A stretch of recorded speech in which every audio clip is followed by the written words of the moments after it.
the more you talk about VDM, the more successful VDM becomes, and the more unsuccessful ndị na-ekwu maka ya yado.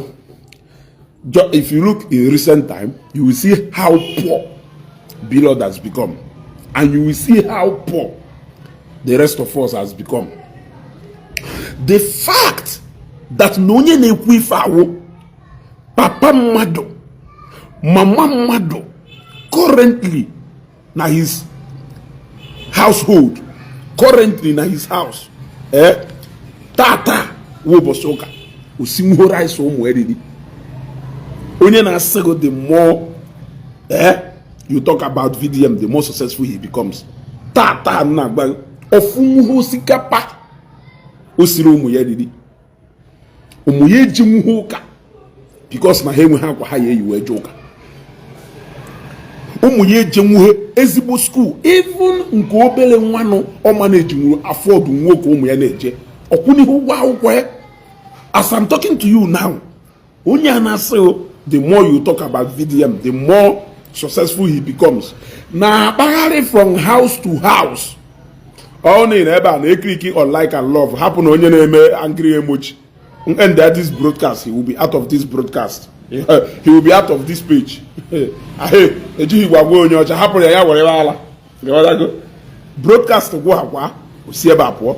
Share this video. Click on like and love. Click on like and love. So also nyaw ife nchodowe ka ị na-emelu m na na-eme program. Click on like and love. Onye na-agwa gị ife a, click on like and love. Hapụ na ya were ala.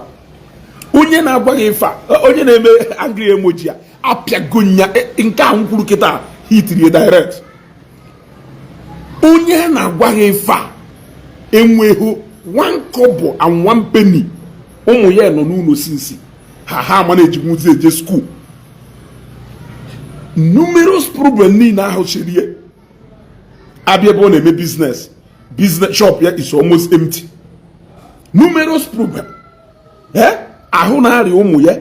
He has not been able to squeeze out money to take them to go and give them a proper medical care. Although bothered, all these things are that, but there, all these things na gosiro keda. Or that bother ye. So see for do happy for. Na enwela anwule wo na VDM na do successful. Onya ka nji wesego. Aya amụta nwoke, aya amụta nwoke, aya amụta nwaanyị, aya amụta nwaanyị. Ewo abena ndị single n'ime ha.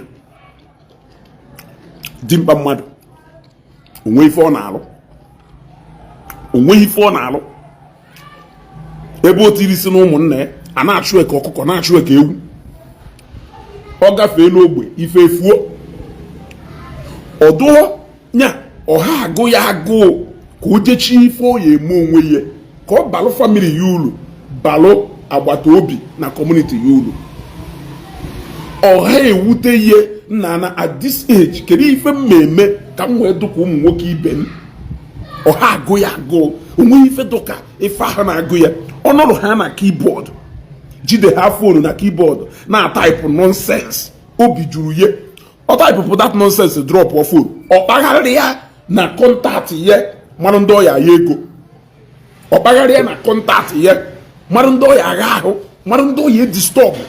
Mana i devote as little as time, yeah, little out of many time, numerous time on a devote looking for who to fight. No, they defend the VDM. Or you use a little out of that time with the she for you move. Onya can you say we live in a society where people who contribute little or nothing to the society are making it uncomfortable for people who contribute much to the society. Yeah, they want to have nuisance to the society. They are trying to recruit more people in their numbers so that they can discomfort and inconvenience as many as those people who have a lot to contribute and give to the society. Imagine all along in the comment sections, there is nothing about them. I wish somebody can say, the more you talk about VDM or Rattles, the more the Rattles become successful, or the more the Rattles prosper, or the more the Rattles go higher. They are not interested about the well-being and welfare of Rattles and their fellow Rattle members. They are only interested in comparing VDM with you. By the way, they cannot and they can never and they dare not compare themselves with you.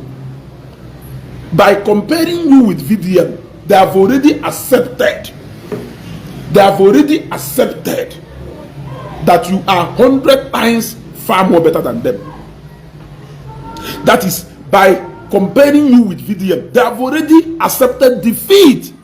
That you are not anywhere, that they are not anywhere rather in your league. They are not even closer to you. They are not even what is step in your shoes. So what next? They have to go and bring VDM. VDM will become that God that they see. They don't bother about themselves. But I have stated the problems. Before just show you.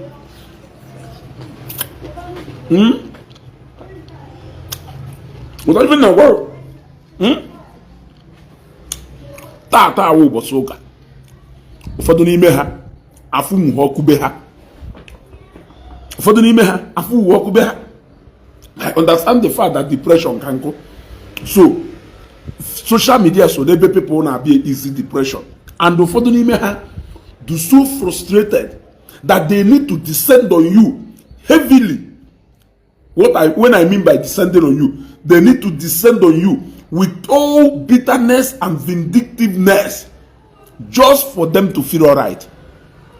They need to paint a picture of that predicament Hannah passed through. They need to see you as that predicament Hannah passed through so that they can feel all right. You want to go? So they can feel all right. How can a grown-up man Bula Wobi Togonogo Wadimba put on a comment section or say the more you talk about VDM, the more he progress. What of you? What of you, man? Eh?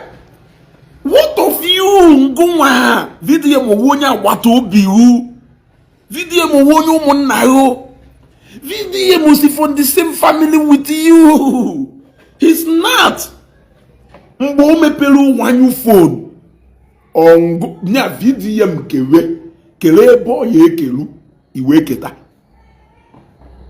e can verify one nwoke wo somebody would say na handle the car business. How many times can I for ye e bon on a page here na no oguntunu si ano kandala? I am asking you. One nwoke wo a beneficiary of this Alan now in a Facebook. You can only see him marketing his car business or usoro video. Hardly ke ya fuye ebe oputara na akotu. Nwanne nwanyi nke na manage wanyu phone. Buru ne ke na afuye ebe ono na comment section. Na akono daalu desi empire. You see? As successful as you are claiming now that VDM, on the school fees, on the school fees, show na okay, or show is not go down. You see, those people in Eku, na VDM do more successful than many of them now put such school fees tuition for times 2 times 3 every year. Many people now put much more than that. Now school fees umufa. Yet those are the people in say that now the more they talk, the more successful he becomes. You are the only person who is not becoming successful, and that is why I don't know how you measure being successful. Because if truly now the true meaning of successful is what I know it to be, iya put on a comment section in the matter. or in the name of you want to drop comment. Equate go na Blord. Let us many people let us even compare him and Blord. In what capacity can you compare VDM with Blord? In what capacity? Is it by California megolo obodo ye? Then we can take a trip to Ebenebe and we take a trip to Umunne. California megolo state ye. We can take a trip to Edo State. Then we take a trip to Anambra State. California megolo family ye. We take a trip to Otse family. Other family can go see Ifa. I chose not to talk about that thing then because Obasarum. You ought to go. Obasarum? Yes. Obasarum. If you do not, no who never does not mean no chiruno, no yaluno. And when so many people who don't like him now, they make the home money they make in then on a village and I know ya no mante. Na one ha wo Sofia one eba or Sofia one eba no lupo na muwo lu uno na eba muno na Abuja muno na eba mana ebe be no do ki mafia. So I chose not to talk about it because I can connect his condition to many of our brothers on this side. It is all about priority. But it is all about priority. You can't exclude the fact that na even debe ose when somebody talk at VDM, when you come to their family, you should only do know as opposed to say for about. I don't want to dwell more. The reason you point out there is that Blord and his family and his extended family are living very fine. Ilo balubeye obidorona men express tai gide gafi hube taria wago every Christmas, every New Year, every Easter, every festive period. Blord will make sure that no son or daughter of Ebenebe we celebrate that Christmas without a sihora isibeye. Fuego tiri na ba. He has empowered many people. Nebenebe befa. Ana akwoye address nde Ebenebe. Obro no. Come to Oka capital. Ebata kwa Oka capital o territory ebobi. Ebata if you even dimpa na-eme, we talk about Anibo in general. He has contributed more. Because now, how many viewpoint table and kiosk around Oka and the many of Anambra State and they even extend beyond Anambra State. Amana na Blord nwelu nothing less than 300 workers that are working night shift, afternoon and night, earning their living. He is an employer of labor. I want to know his tech experience has empowered so many people. Or stand their boys here, you will run. Because when will more boys that are even successful, many people are inspired go impact here through different ways and means. This is the true son of an Igbo. So I am trying now to know what you people measure as success. You want to go? I want to measure what you people call success.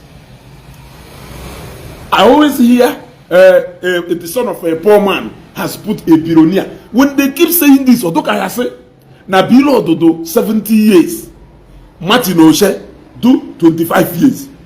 These are two people now within the same age bracket. In fact, VDM tolo ya to na age. We are talking about a fight between you and your mate, and you are talking about the son of a nobody. We draw her question. We go Blord kelafa papa ye. Who made the money that he's eating today? Kelonye make ego well to akita. Blord do not today they enjoy. Who made it for him? Kelo what his foundation was like. The guy worked and whatever thing or today from the scratch. His family may even be more poor than that of VDM. But we will the case of what Akari Benanko. As not by the Anajofia. So when you people talk about him being successful, I want to understand, because only I don't watch if you the same way kunu jiwe show kunu woluye we je compare show wore unu ka yemecha apologize to show wore. Yes, there so many issues that I don't agree with show wore.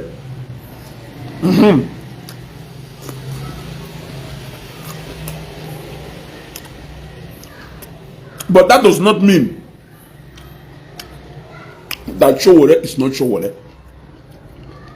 I can disagree with my father. It doesn't change the fact that he's my father. I can disagree with my mother. It doesn't change the fact that she's my mother. So I can disagree with Showore on many issues, but that does not mean that I don't understand who Showore is. VDM Edahune Amruwonemwe. For you to come and sit comfortably and talk to your naive followers about June 12th. I'm going on June 12th. That June 12th, calculated from now to June 12th of that year. How old were you then? How old were you then? Eh? How old were you? Akakureku or ikapelumpe na lesisi mi. Okay. Obidolu the case of this unmasking can know when man this guy a loose gay complete.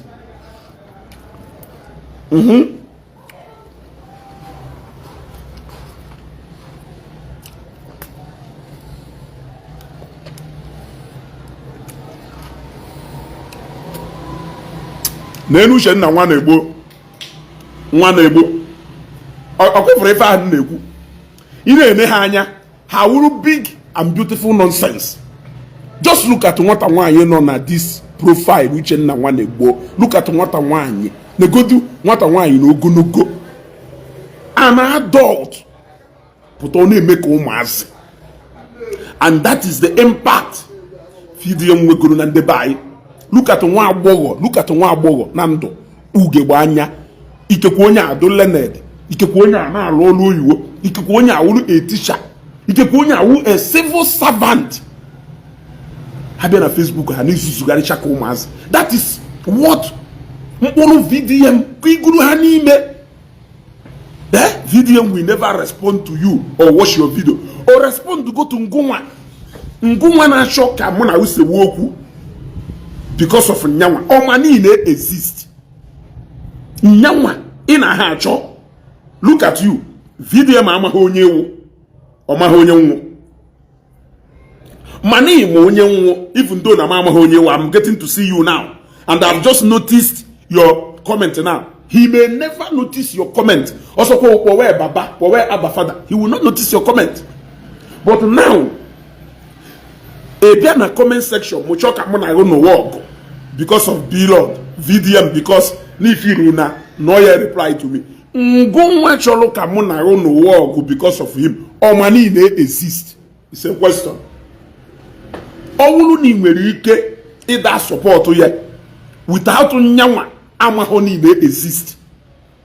What makes you think that I cannot talk to you people who are my sisters and brothers without even minding whether he knows me or not? Kerifoji watch video meme. Onwelifenji ncho aswam oyiwo. You think I ncho aswam pidgin? English ego mas aswam pidgin. Opela opota hozi. Nya urize na mu wit body bonke na pela. Kazima so oyiwo. Pela can be able to communicate with his audience. Tolu Kolu Neso Kelafa ya Kelafa kata efe wele stream. Onwe fans and etu ahụ si ekwu okwu fans here can connect to him. So if I want to talk to VDM, I will use English. Yes, na mu na use ukwu Igbo does not mean ikekwo na nchọkịta na ya mana mu na because Obasanjo reply, man, my target was somebody to carry. Somebody to carry. Look at a beautiful woman who do like this. Mana nene age onye akita. Onye had less than 40 years. Mbonye na afefa. Onye mfuru de comment ya nwere odo less than 40 years. Omugongwa. Onwere ike na alu olu oyiwo. Onwere ike wuru a teacher or a lecturer. Onye nwere ike wuru an employer of Lebanon office. When do na akwụ ụgwọ na impact. But you allowed a boy who is so mannerless, who doesn't have respect, who I don't know the level. Actually, he reduced. Look at what he has succeeded in reducing you to. He has succeeded in reducing you to the fact that I cannot air my opinion because I don't support who you are supporting. As intellectual as intuitive. You think Nigerian government should suppress your media. Do you think that video can come out from anywhere? I'm asking you. Yes. The same media freedom we are fighting, where people can come out and air their view without anybody intimidating them, without anybody harassing them. That was how he came out. The same system ka also pasapasiri enu n'enu ekita shokwazie ka oppress random mmadụ. But he should go and ask Showore, as brutal as etu Nigerian military do. People to can Showore ha can survive here we as brutal as etu Nigeria. Let me not even talk about Nigeria. What of people who fought for independence? Mbondosha na eba. Yes. Come here and Ndosha. Go even to apartheid regime in South Africa. Who knows that now? Even that apartheid regime, as brutal as they were, people were still speaking and talking to them. They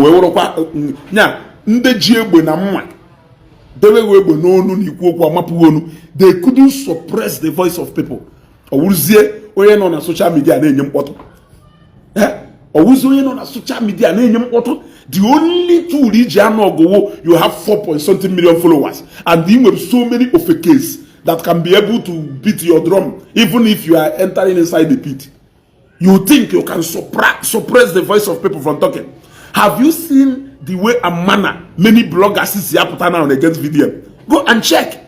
Every day can have a new media page speaking against video. Every day can people wanna rise up against him. You see? That is what you see. What you give is what you will get. You can never suppress people. Ono ya report to kata account, to bring a kata account down, you can won. Ofu bosa bring your bank ahunu jenye so down, unezuike. Napu VDM social media platform here today. He is a nobody. Blord has proven it to him. That man, beyond this social media platform, he will nobody. You ran to the court. Have you forgotten the day he was bragging that this is why I don't want to be calling out businesses and people now. I have 4.2 million followers. Check the videos I made within 24 hours. I have so and so million views. And within 1 week, I have so and so million listens. Within 1 month, I am having over how many hundreds of millions of views. So imagine what will happen if I call you out. You tried it with a real nigger who is grounded. A man who is a man. Or about that being a man that beyond sitting one place and constituting nuisance. That's exactly what Blord showed him. Now what did he do? He now ran to the real institution of authority. Yes. Owuluna ndo ogaranya che gbawa okuka. Ha yeje wota bank account ha tokwasa onisi. Ogaranya che gbawa okaka. Oyeje kunde mmadụ why I am Chief Omenka, the chief executive of Platinum Group. How ka ha si agba mmadụ okuka. Mo wota ATM ye mo bank account e die ko shobanya. If all ye mewu or command their real institution and use them against you. But nyamwa chena eto si page ye not the bank account one. So he has always bragged of how he can always have his way through blackmailing people here and there. Until he got to Blord. Blord and when 600 and something thousand followers. But one day I am a man. Did it not happen? At the end of the day, Ofuna maga social media that we need to go real on the ground. And that was how at the mid of Easter Eve, They connive to for once do something that is practical. Something that is practical. Showore is parading himself as a human rights activist, helping those people who doesn't have people that will fight for them, fighting for injustice, even among politicians. Politicians need now on a criticize. Look at El-Rufai. El-Rufai. Incarcerated El-Rufai illegally. He started speaking again to show you that he doesn't really have any interest on personalities of people, but interest here to focus. Objectivity is the key on the main issue, which is going to using any institution of state to turn it against injustice to people, not minding who you are. And he's not bragging about it. Even when this one bragged that he's going to send him to prison, did he say you cannot do it? Because he for sure can show brag, right? Showore will go say that he's a small boy. Showore was so objective throughout this period. He never confronted him. He wasn't being too confrontational. Ojodu dispute whatever thing on do. He kept on pushing and supporting Blord until that bail was secured. And he said, now that his bail has been secured, I don't even care how the case goes. So only a for adults. Or we have battles. Now happen in the comment section. Sometimes I go back comment like this one. If your mother send it in the inbox. If your mother send it in the inbox. He will malo the level of how naive these people do. I'm telling you. He will malo how naive these people do. Yeah? This guy, a debonalum message on February 12th. After we Luchuku also there. He got to go.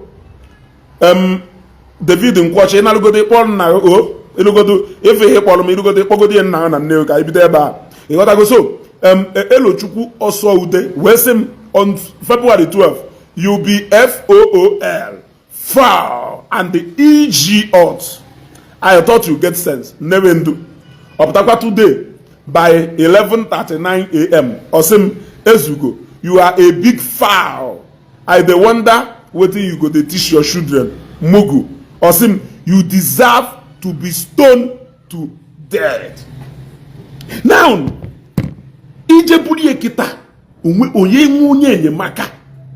E follow the level of iberibe anada. Now, kirunye na inspire her, hajwene behave in such a toutish way. May this set of people never lead a revolution in this country. VDM is a typical example of ofekemalogu mmadụ agwụnọfịa, and Chineke anyị ekwe ka ofeke ahụ malogu maka mmadụ ya agwụnọfịa. Imagine if they transfer this power to him, have this power, choose who will stay and who will go, with the kind of pride and arrogance the enemy. He even brag about it. No, too much pride. In a Nigeria where you always have, in fact, if you make in Nigeria, I go to some mother tell no, me glorify you. God has the end. If you don't want to learn, don't learn. If you only cake ineke, onwelumbe na newe ya and the neighboring village side before nde bakasibia ndo hia he ekpuchi hu ekpuchi nde ni na-eju ohi na-eke ike ike a na-eke mgbe ahụ iya anọ na bia palọ na-aṅụ mmanya onye ohi ama abata na bia palọ ahụ idikiri ahụ mmanya sọkọ ghara ịbịa be ọwụ na idikiri ahụ mmanya ọ ya agwagọsịgo na ọ ya abịakwuo n'abalị na ọchọ ọgwụ ọbịa ọgbakasịba ahụ gụdewelu ihe ife ọbịa ka o wuru ma ọbịa onye ekpuchi ihu ya ekpuchi echiri na ịpụtakwa iburukwa machin ịgbafọkwa egwu anya ekweghị ukwu okwu. There was a time when ndị kere ụdị ike ahụ meje kpọbazi afa nọkata bakasi bịa wee gbuo ha ncha niile kere ụdị ike ahụ papa ligori gbuo ha ncha niile chere achịghasị ya nweghị ụdị ike ife ahụ ifilu niile emekarịcha special anyị egosighị ndị mechalie amount to nothing gbakwaghị ndị mechalie to successful iwe ezie ihe ị mara na ụzọ ị na-aga na the right path ka ị na-aga na the wrong path.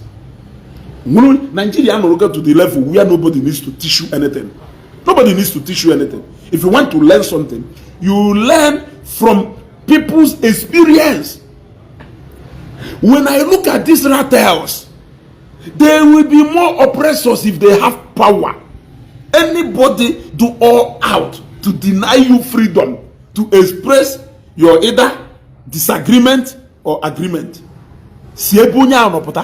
Onya can never be a good person to lead the revolution. They will be brutal about it.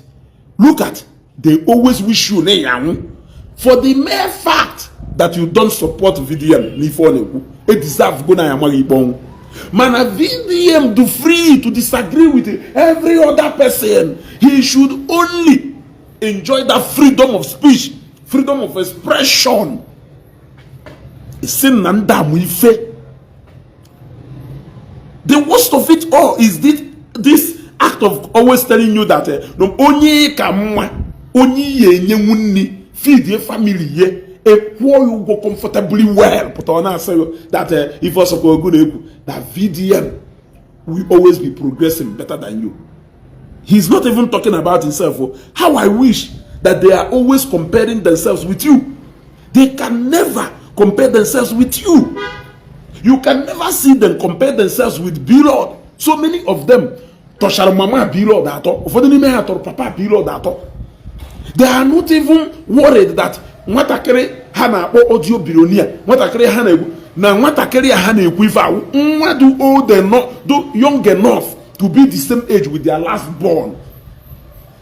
Why on a make a Blord you now? Why they make a Blord? They make you and wait for them social media. Yeah, for my dad not at on social media, but then I comment. He can only watch on one time because no more other things. Yeah? Or he will do as successful as Blord. Community who do proud of. Your family do proud of. Do proud of you to mama is do proud of him. Papa do proud of him. Mama mama aduko obele nwa efu papa aduko onya ha emetu ifaka ifu umunne niile mu the other day we saw umunne nde nwanyi ebe ha na celebrate ya na ase nwa oke nwa ka ewu. That is the family. You are not even trying to tap into the grace na carry that family. It don't know na ekwu okwu go do ka inwere ihe ekwu. Jealous people, you are just jealous. Ndị Igbo niile adu against Blord, they are just jealous. From Kenya, na onwe billionaire, a grant here bell. Now, instead of private, look at somebody who cannot even manage to afford an economy ticket. Is talking about Blord booking a private jet that will carry his passport from Anambra to Abuja. You see the way they talk. His whole total net worth, quarter of a guy book that private jet. Now you can see why some of them has always remained poor. Because things Onyemwele will not even waste money doing. Onyemwele will always consider it a waste. Only one kobo.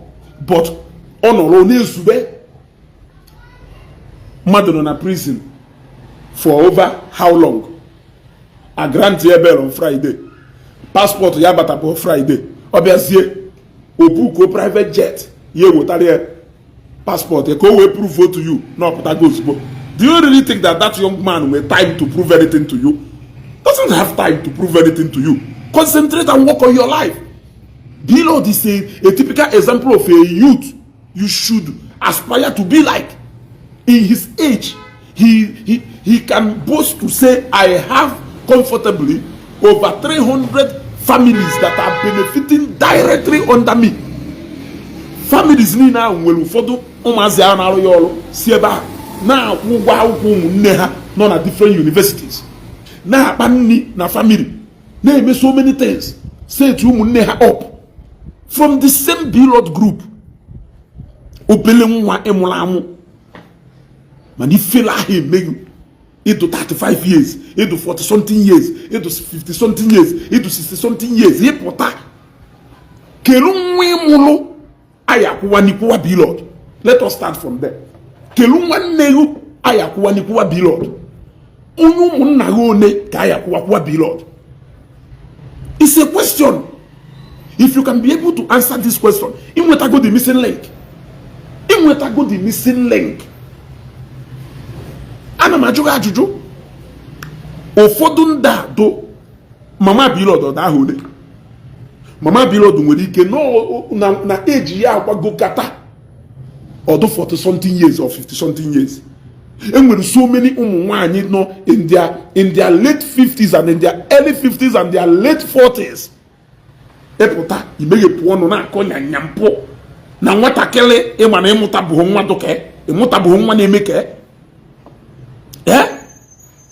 ịmụtabụghị nwa na-eme ka ihe imeghe pụọ ọnụ na-ekwu ife sọlọwụ.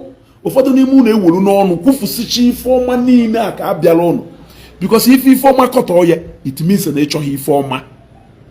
Okay, for if Ifeoma n'ụwa ịkọtọ ya, nne some of our Igbo youth online billionaire, audio billionaire. Because reality or wusco reality, fact or wusco fact.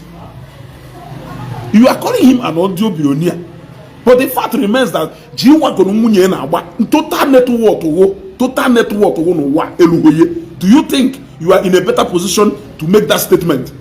Some time back, Onweloku, Andrian Kunha also, I don't want you to drop that emoji and I'll drop again. A drop again, I will block you. Can you understand? I'm a normally fake who make sense, but if you drop it again, I will block you. So our advice you just sit and watch. Onwere ife Konshadi mmadụ ka kwuru some time back about slogan na Cubana chief priest CP in the use money na water. Then he advised our youth that we have not really seen money, that slogan of money na water, he gave an advice. Ono in a better position to give that advice.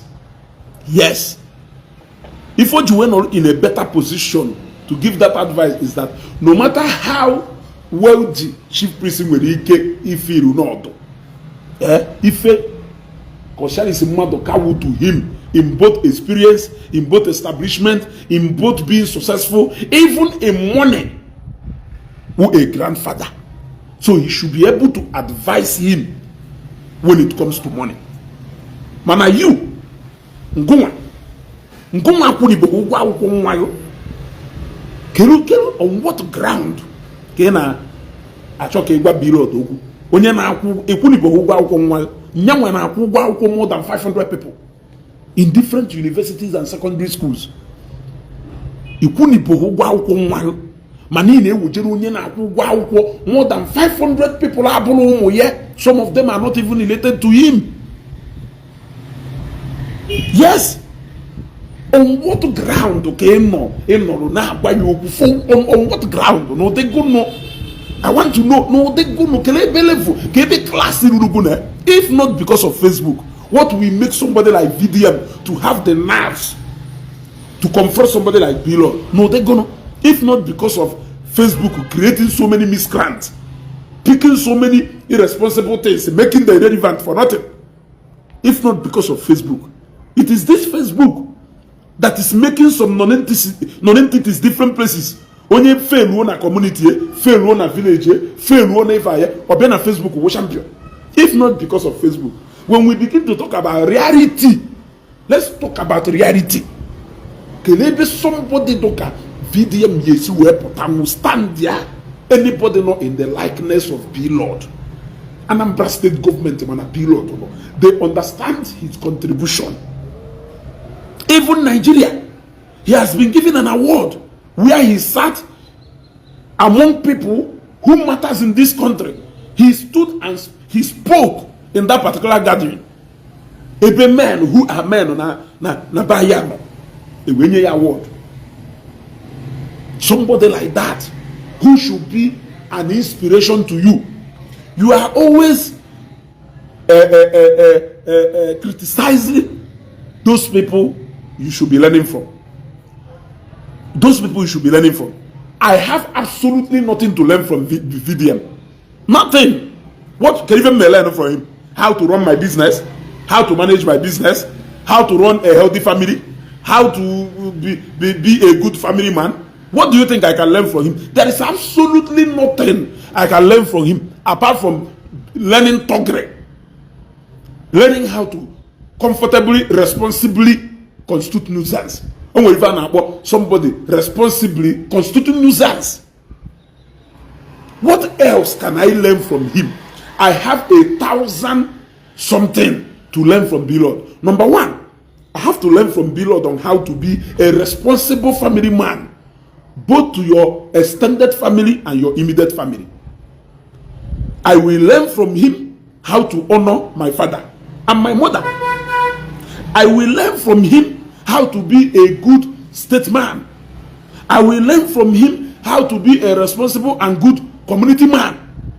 I will learn from him how to be a good entrepreneur. The real and true spirit of entrepreneurship. I learn it from him.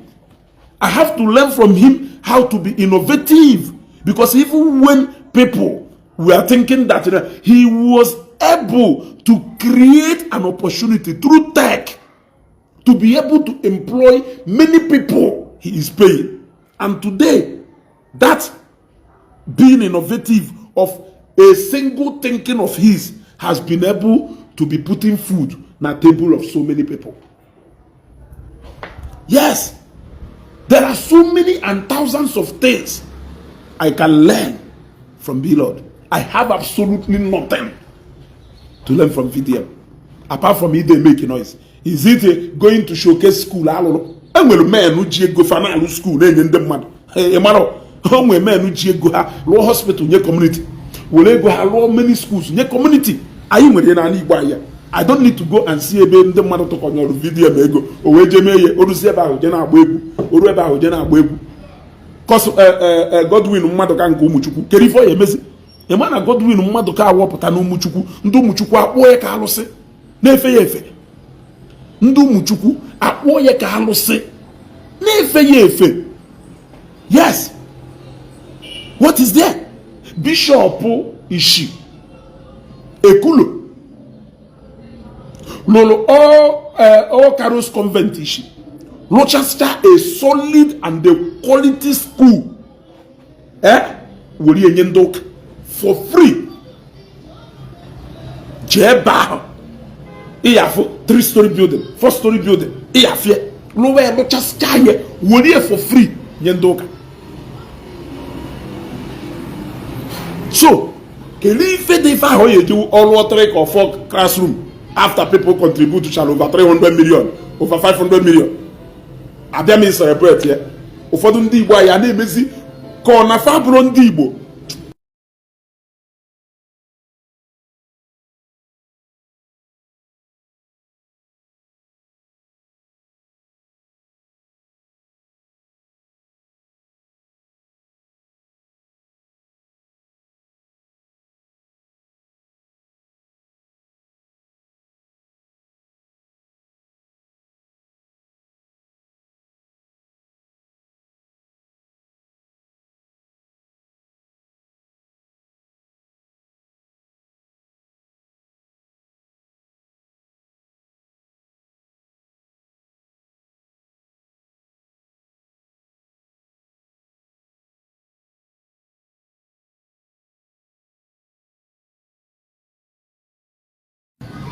Yes, onwere egwu na-agụ nchọka onye bụ egwu a gacha ka ọ ghara imebiri program na-eme. So tell me if ahụ na-eme ya wee bịa na Igbo aya sị na ya enwe ndị na-eme. If I need to learn, I know people who will be my role model here. Look at somebody dịka Okwuluora ndị Igbo ekwugo nya. If you are worshiping VDM and you are pretending that as onye Igbo you don't know that Okwuluora ndị Igbo na-eme exist, Chineke ya akpọghọ ọkụ mana ya doba. Yeah? Every day when you talk about somebody standing up for the poor, you talk about Okwuluora ndị Igbo. Through Okwuluora ndị Igbo, a poor man enwere ego they treat sickness now cost to over 70-80 million. Mecha adondo before your very own eyes. Eche go now 4 or 5 units of classrooms. And majo ajujo. 3, 4, 5 classrooms are all about. Eche go now lo ye. Jekene na teaching hospital room ko she. Je na teaching hospital room ko fo. Ilu ba ki fi fende ba ije go alo there. Je na Nnamdi Azikiwe University. Ilu ba efo private block or individuals rochal worinye school. Je na Nnamdi Azikiwe na Odumegwu University. Je na nke uli. Ilu ba ki fe be ndi Igbo na eji ego ha lower building, low social building, wori enye school, wori enye ifa o de ebe niile. O de ebe niile. Nyaka o yawu ofu onye puta ona constitute nuisance. O jere ebe ololo 4 classrooms. No leba na agba egwu. I have done what they cannot do. What did you do? What did you do? Kunu ki imelu. I want to know exactly what he has done that is so special. After people raised over 500 million, that is all you have to celebrate. When people are doing some things that are way 1,000 more than that with their own personal money, yet nobody is beating their drums. Even an Igbo, if we be individuals in the age go, know how many kilometers of road? Not just tire within your community. Jane no, you know, given the same color. Kerife VDM Megolu, Nigeria in general. Lulu quarter of if a bishop also Brumegon also Blubehemi. Bishop na Louis Chilo, Lufe Flyover Bridge, low schools, near community, low motherless babies home, low my school, Louis Fenine, Wodi and Yefa. I show me Kuku churches. Let us talk about more than how many people. Ebiana community here, all the widows and widowers nearby on a Kuhanchani no Gongwa every month. All the old people who know from which year we were going on a Kuhu every month. You have these now you're back here there, and you are celebrating a nobody, empowering him to be a bully over people who are actually being real productive. You are talking about unemployment in Nigeria, and you are busy using a non-entity to fight somebody who is an employer of labor. It's saying that as Onyibo, nobody gonna be of woman. We are coming to the era where we celebrate nuisance, we celebrate nonsense, we worship people who are destructive in nature over people who are constructive in nature. So blame Muhammad. I don't blame you people. I am yet to see why VDM is VDM. I've not seen anything. All I see is what Zeus has done times 100. Keep VDM, keep Zeus. I will pick Zeus. I will pick Zeus. I will pick Zeus, and I will pick Zeus again. I don't want to talk about Okurora. Okurora is a spirit. Okurora ahumad. So nyama. Oh na mo ubose mma fu ma mo Okurora one on one. Mma joe kelo ebe no we mu nwa. Na nwa abụrụ mmadụ ka onye awụ mmụọ ka emụrụ. Onye awụ mmụọ ka emụrụ. We have people here. We have men here. Yes. Before Skibo, Skibo was doing far more better than VDM. Yes. Skibo was doing far more better. Skibo has done things that are more remarkable. Things that you can see. Things that you can point and say, we have done this. Eh? I'm asking on about an the mad over. Governor Ezioku, but I'm mad. Before I will a guy, they are too destructive. You have to be constructive in trying to retrieve that debt. That was what he told him. We told him there are so many people who have done that. Even me also. I have also intervened in one or two, even without fighting or blowing that trumpet. I don't have any reason to bring it to social media. I don't have any reason. Yes. I don't have any reason to bring it to social media. If you are not a businessman in this country, you will not understand onyogo do na business. And nobody is coming to save you. So we can't afford to destroy what you have built while trying to correct a mistake or 2 mistakes. We will destroy what you have built. We say no to that. So I am trying to see what is interesting our youth these days. Even those people we call mothers, fathers, and elders are falling apart. They are beginning to sound unreasonable.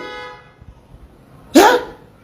They are beginning to sound unreasonable. This app, so Blord, do you know how many thousands and millions of subscribers? No, no. How many million transactions are in media every day? And we vendors in the vendors in the ego. Now we go kwa and transaction on aga. Many of these women will buy. Yeah? Ego one baguluna open. I make it if I can open. You get well look tata. I can open. Even commercial banks. Even commercial banks. Even data.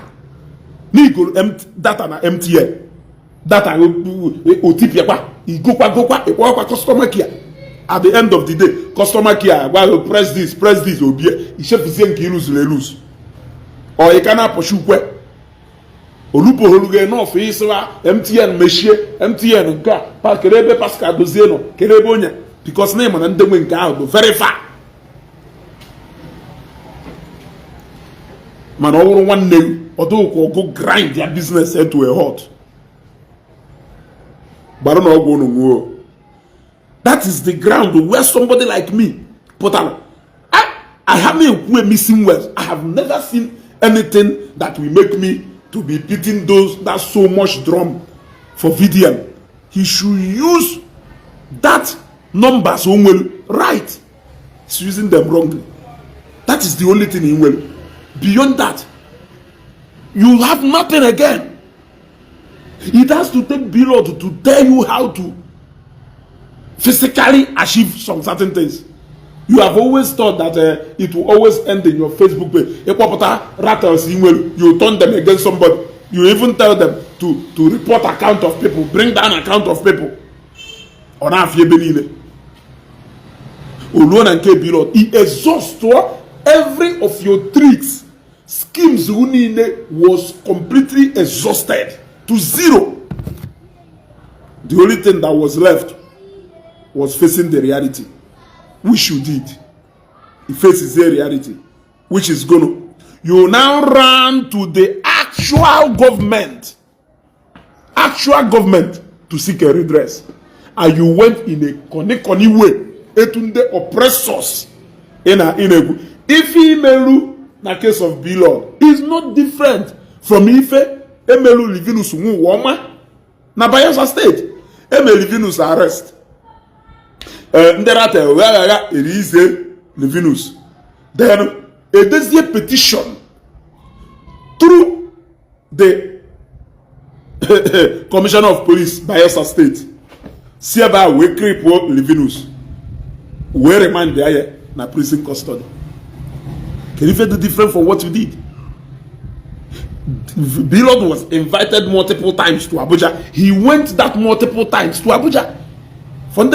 Even in a hotel, on a brief one day, I'm going to Abuja. I'm going to Abuja. Blah blah blah blah blah. On a brief one people. On a Abuja. On when go no eba market shamamoto. No na be na guzape. Oku no na be na guzape. Nya uno ye building na guzape. No there. If was Emelo, just a day to Easter, a Kunuko petition through office of IG. But at all Kosubo, Bully, Ruosubo, Areno na court. Remind the Yosubo, Boye na police invite Riojo, not John Probert. Anthony, all force.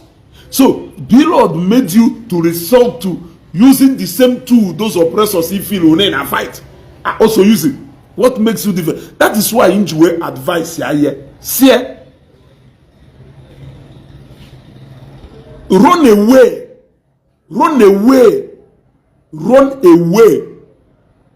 from any case that has to do with VDM. Run away from that. Any case that has to do with Blord, it will reduce you down to 0.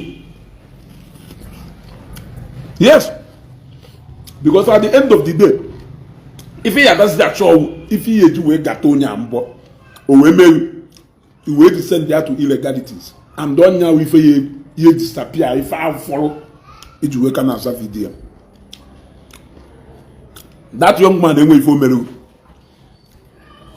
If he marry a Komeru, yes, come on to pick AI photos, come on to Noka. You use his correct videos. Is that not criminal? Yes. When you can use my video to confuse people into doing your bidding, when you can use my video, even now I advertise my own product to confuse people into buying from you, is that not criminal offense? Is that not criminal behavior?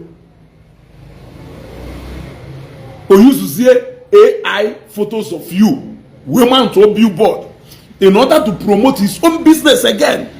If I dare so offensive. So I want to face who do what over how many billion next side endorsement? Who told you to use his own image to promote your own? Who told you? A sign as an ambassador. Can you even be able to sign him? Were you not using his own image, his own video to promote your own personal business? Did you not do that?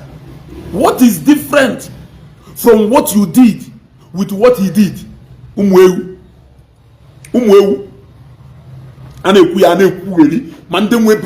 Na case of Blord that can know a lot of rattles say more brain. Man they educated nimeha. Man that do educated nimeha. Many of them have more brain.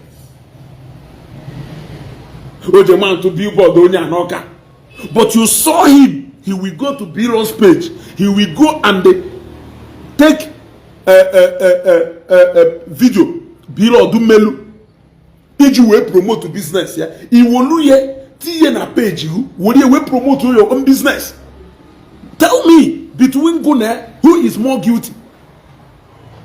Who is more guilty? Between Gune, who is more guilty? So, what is it exactly that we are doing up down on social media? On any important nature, not confused and don't confused.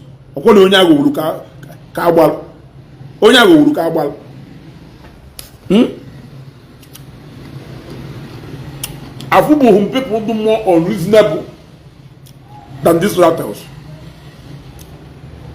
Correct me. Taking my video to put na your own page. Even now advertise my own. Okay. And I advertise the ever water.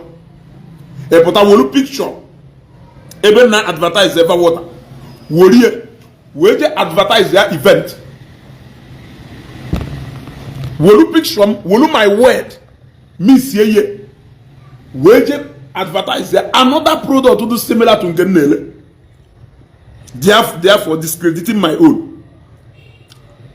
And me using your image, even though it is AI generated, using your image to promote my own business, not even to destroy your own. I'm not even promoting my own because the line of business is Nina and they promote. You are not rendering such services.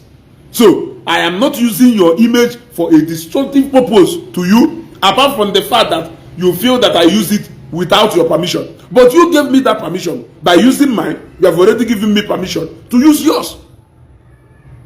Ndị Igbo na-ekwu okwu sị na onye sịrị gị abịa na be ya ekwuru ọnụ gụ na onye sịrị gị abịa na be kwuru ọnụ gụ na ya. Amin onye sịrị na ọ ya abịa si be gị kwuru ọnụ gụ na maka ife ọgwụkwa agụ ga abịa na be nyanwa. Idewezikwa ahụ na ịghọtahụla ngwa eji alụọ a embarrass ya iburu. What are you our people? In fact, all our productive sons are not against them. All our productive sons and I turn against them. Only Igbo na-aga n'ihu, ha make their personal decisions, I turn against them. Make your own decision, stand by it, pursue it, commit to it. You cannot. You cannot. Ebe no nde mana ha agacha na ebe na ami. E no ebe na ami na atu igeru okwu. Nde mana ha agacha na ebe na ami. E no e ka no ebe na ami na atu igeru okwu. And we will start entertaining you people. Na ani Igbo na ani Igbo na emebisi ife niile. You got that good? So, I am watching you people. We are watching you people. The more you talk about VDM, the more successful he become. How successful are you? You that is writing it. You will first of all check if you are more successful than me. Because if you actually want to compare people with VDM, I will show you people you will compare with him. Compare those people with him. Go on a page in Kano. You need to compare yourself with me.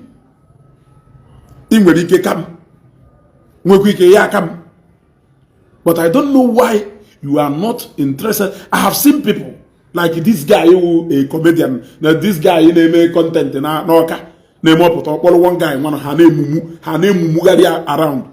He didn't engagement. The only video who name high engagement was rattle. Because name and do to name they run and switch without direction.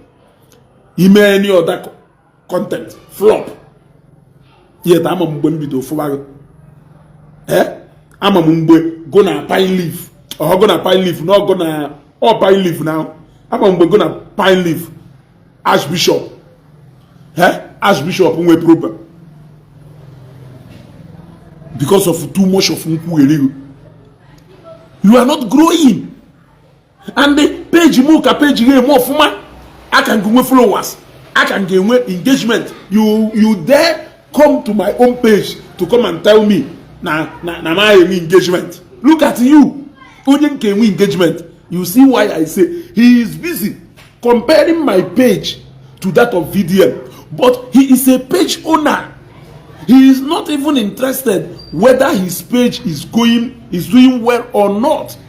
For as long as Nanke VDM can my own name, he doesn't care about his own. I will see some of them with 1,300 followers. Obia they make content back to back. Odro worried. Or yeri eluko 10,000. Or yeri eluko 20,000. He's not bothered. Yes. So the side I'm not happy with it. If I want my page now to jump to 500,000 within the next 3 months, I will turn to Rattle. I can even constructively talk on issues more than this more than some of them. Our own engagement I cannot show. I know where to be. The same thing with it. Okay, I know very nice name.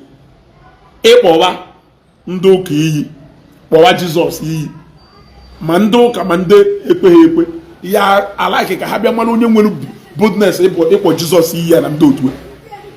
Mana ị nọ na ekwu na ụka ya ade na ife ya ado. E nwere many churches even today.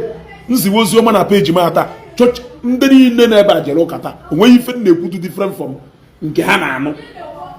But if you want more people to come and watch you, you say something, an opinion that is so unpopular, something that is different from what people hear every day. That is not why I am here. Kodoranya. Ncho kapeji aluo 500,000 within the next 1 month or 2 months. I can do that. A lane conscience rattle overnight. Who is he? Look at Mass. A you to do cargo. Can Mass in Sofia? A you to do cargo. Blord is a youth like you. Look at who he is to his family.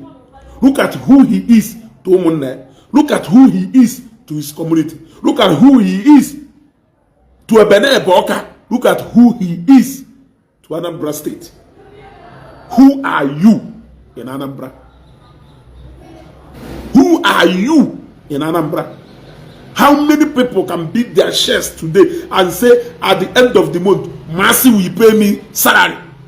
That consistency of paying that salary repeatedly every year is enough to knock you off that you don't belong to the league of people who should even talk to Blord.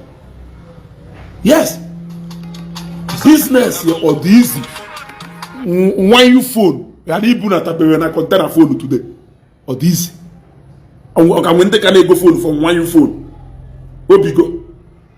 They couldn't even manage as little as 200 others. They couldn't manage it. And we go stories. He made business or do okay, but some of best and make business or do he made business or do okay. One name working make a business. Gadi de bunata 8 containers of moto no boda every month. Or the easy. Or the easy. On KJ may or easy. That's how they brought some of best, brought one go, bring all of them, destroy, shock had destroyed their business online. Somebody who cannot even manage a provision shop. Put on a Facebook or be advising only build a multi-million naira business from a scratch. Malo na so my best in your moto go ta ho go water in water complain mother to more we no in water complain mother to or we no, and that is enough to shut down a business that is serving hundreds and hundreds of people in different ways and capacity. Ono for her a young guy in a more for man una ni one you. The only thing ono ya show kunje collide there with outsiders will destroy your enemy within, but you don't want to act as an enemy within. You always want to collide with an outsider in order to fight your brother. And if we want to say no tribal this one try go no here be tribal go here na code aka go no nye na code aka je go do no mo bomiluo a wulu as little as if some best to ndebe ha before you talk about how to bring him down. Also, they have young boys name of Fuma. If in on Foka convoy, you want to go buffer with him, damn it. Anyagana dase. Anyankayana dase. Only 2 way afa, Agujim fa Mbadafa cheze, or Garanyana to a Bujigova, Machi Meleze, or Funi Chukumeru palliative. Ona fool. Only way. How he managed to rise up to a back honor today. You don't want to learn. You can only admire him for you to learn. It is years, months of consistency and hard work. You will come today to come and bring down their businesses because you are jealous. You are jealous. If you build the noble Lamborghini Wafe, if you are noble Giga de Wafe, only will what you call police Iraq is Yago, only will if you throwback photos here. You did not see his throwback photos. If from born a Wakamri 2.4, if from born Mbongomotoncha. The story is what you don't want to know. Some best Akogolai, how he started his car business. You don't want to go there and learn how you are going to be great. But you always like to associate yourself. Look at Okuro Randibo, a brand or build for so many years. You people can only sit down in a small cubicle and plan on how to bring it down within a twinkle of an eye. Because name will 1, 2, or 3 mistakes that can be corrected. Onofuha a successful Igbo man. Some of you hatred against Obi Kubana and the chief priest here. It's not even because of APC. It's not because of APC, because you will not vote as card and you don't vote. Peter Obi Aketa, Obose election, you will still not go out to go and vote. You will go and play football. Your anger is in a fan will go. Your anger won't a fan will go.